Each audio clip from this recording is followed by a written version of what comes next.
விஜய்க்கு ஆதரவாக எக்ஸ் தளத்தில் போஸ்ட் போட்டால் 25 ரூபா அப்படின்னு, ஒரு ட்வீட்டுக்கு 25 ரூபாயாம் அப்படின்னு செய்திகள்லாம் வெளியாகிட்டு இருந்தது. நீங்கள் கூட பார்த்துருக்கலாம்.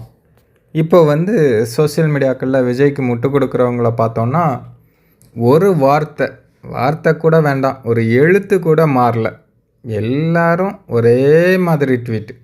அதில் போட்டிருக்கிற எமோஜி முதற்கொண்டு ஒரே மாதிரி தான் இருக்குது.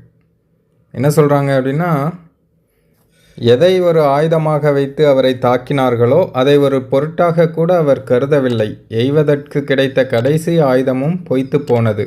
அதை தாண்டி இது அவரது தனிப்பட்ட வாழ்க்கை, அதில் கருத்து சொல்ல நமக்கு ஒன்றுமில்லை.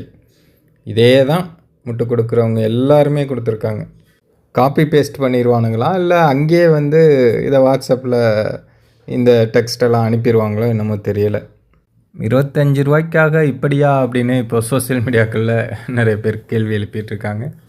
இதுக்கு விஜய் ரசிகர்கள் தான் பதில் சொல்லணும்.